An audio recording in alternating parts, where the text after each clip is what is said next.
And you're on. Okay. Let's do this.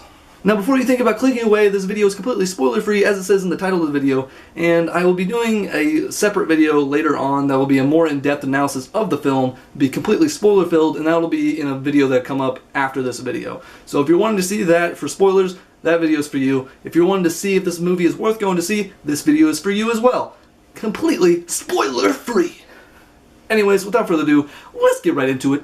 Hello everybody, your boy Zach's back to attack yet another feature film, and today we're going to be discussing Jordan Peele's second film, 2019's Us.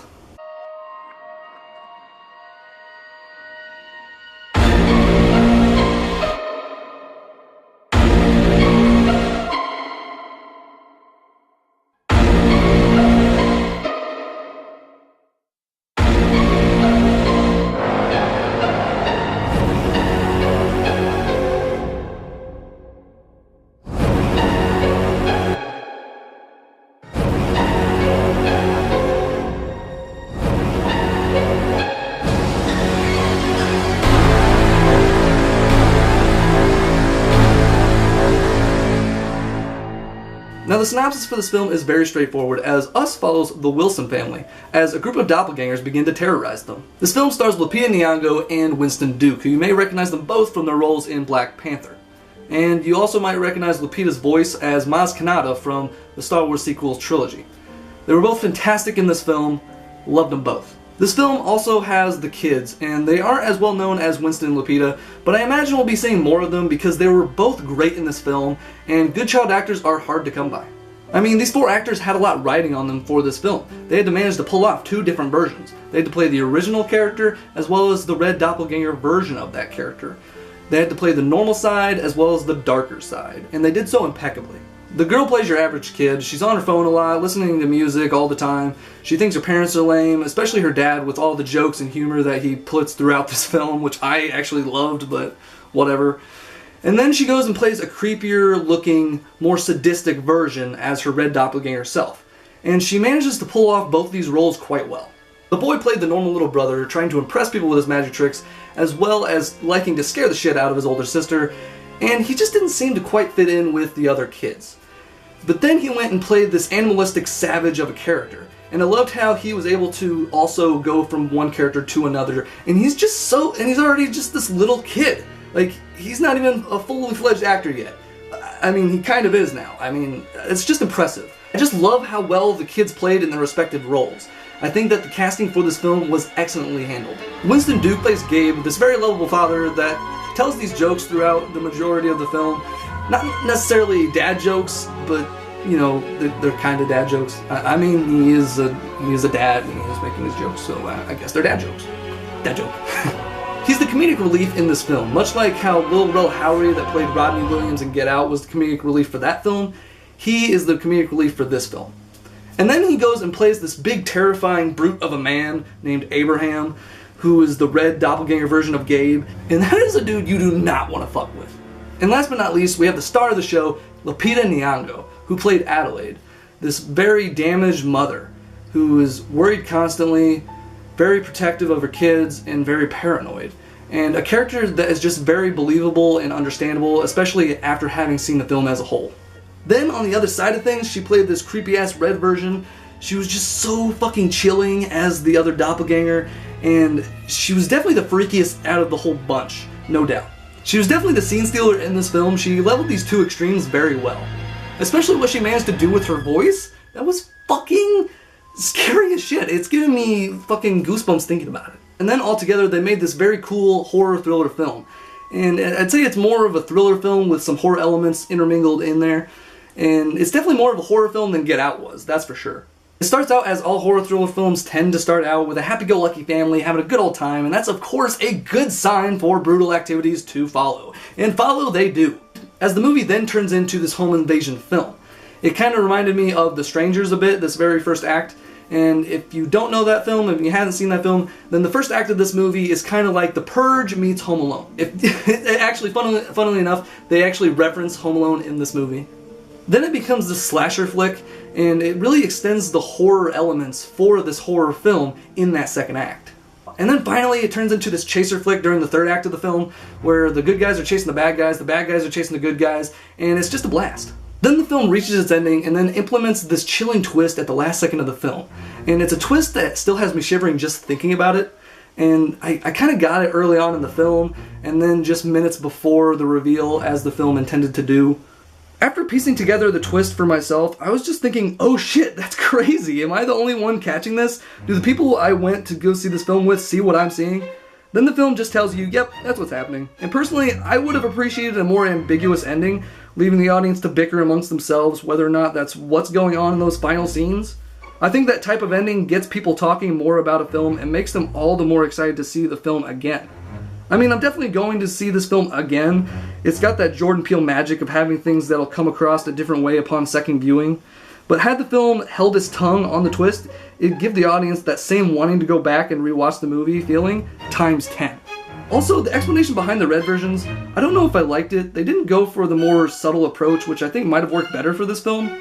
They really go into detail on the red doppelgangers, and I did like some of it, why they're out and about and doing what they're doing. Also loved something involving a line and the reason for it. But them being in existence, what their existence is like, raises a lot more questions than answers for me. And kind of makes me like the idea less and less. Being more vague, I think, could have worked much better. The cinematography in this film was just as great as it was in Get Out, and there was one shot in particular that I really loved that I haven't really seen before, where it had a close-up on Lupita's darker version, her face, just like a close-up right there on her, and it was just kind of like the shot, it kind of looked like looking through an interrogation window or through a chalkboard. It was a really cool shot, and it really stood out to me, and I really liked that.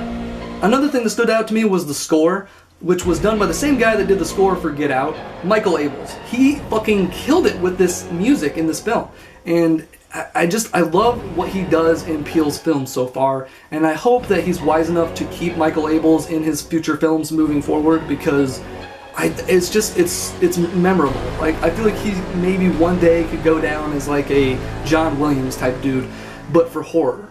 Like, just his music is just so creepy and chilling in Get Out, and same here for Us. It's just so fucking good. And I mean that. Like, I really think that he could one day be a big name like John Williams. John Williams is there for the fantasy and sci-fi music, and then we got Michael Abels for horror. I love it so much, and maybe he'll branch out and do better things in different genres and stuff, and then he'll just be like a freaking badass. But right now, he's killing it in the horror genre. I haven't heard much else from him, but I want to hear more. And there were some real bangers in this film as well. I Like That by Janelle Monáe.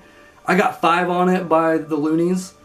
Good Vibrations by the Beach Boys, and Fuck the Police by NWA, just to name a few. The comedy in this film is handled the way horror films should handle comedy, or just films in general. Sometimes somebody will just say something and then they'll make this joke or this pun, and it's just out of place. But in this film, it's just these comedic lines that people would say in a real life situation like this. It seems natural, it seems real, and it just doesn't seem fake like in most other movies. Jordan has shown us yet again that he can easily blend his humor into his horror thriller films. The film really did freak me out, so props to Peele for succeeding in that aspect, in allowing the horror elements to stay with you long after the movie's over.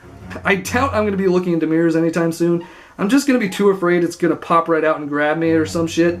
Speaking of which, have you guys also had that fear growing up, thinking that the mirror is just another reality? And to test it, you try to move quickly in front of the mirror to see if it mimicked you perfectly? No, just me? Okay, alright, moving on. I really adored this film, so I hate to compare the two films Peele did, but it's also hard not to. And when I think of Get Out, I just loved that film. Every aspect. The characters all drew me further into the film. With Us, I didn't completely love it, but I did like it a lot. And not all the characters did it for me. Only a couple did. The others I could have seen die and moved on easily, as heartless as that sounds. This film's truly great, and I'm glad to say that I was able to catch this film in theaters. There's nothing really too major that hindered my experience of this film. Despite the background for the doppelgangers and the twist revelation, Jordan Peele's got another masterpiece on his hands here.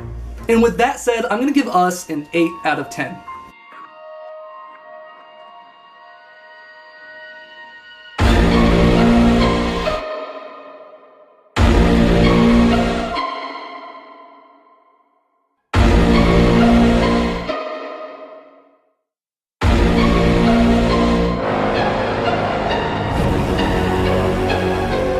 When you put this story on paper, it does seem kind of bizarre and kind of like a film meant to fail, but that tells you just how masterful Jordan Peele is at his craft. He took this idea, and at every possible point where it could have become boring or stale, Jordan makes the film more spooky and entertaining. Such a great job here. I just can't wait to see what Peele gives us next. So guys, have you seen Us? If so, comment down below. Let me know what you guys thought about it. Did you like it? Did you hate it? Do you agree with me? Do you disagree with me? I want to know. And without further ado, fellas, Zach Lights, once again, leave your boy Zach a like and hit the subscribe button on your way out, as I would very much appreciate it. And with that being said, I'm Zacatech. You're you. Thanks for watching. You hear that? I think my mirror just fell. Fuck. Wait a minute, what's going on here? Wait, hey, help! Help me!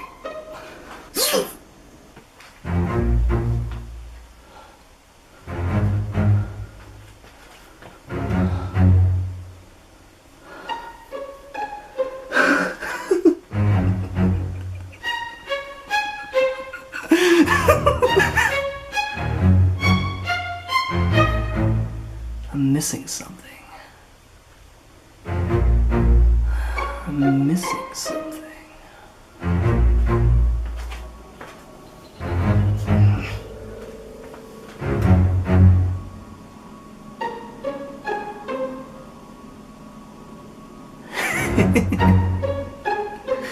Perfect. I guess I'll see you in the spoiler review. Cut.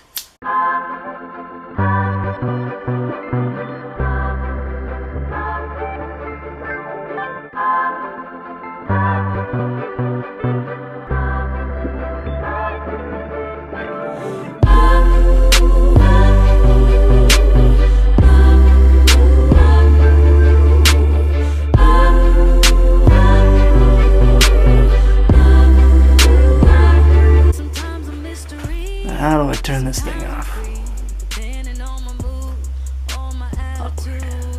I wanna roll or stay at home. Walk in contradiction, get some factual and fiction. A little crazy, little sexy, little cool, little rough around.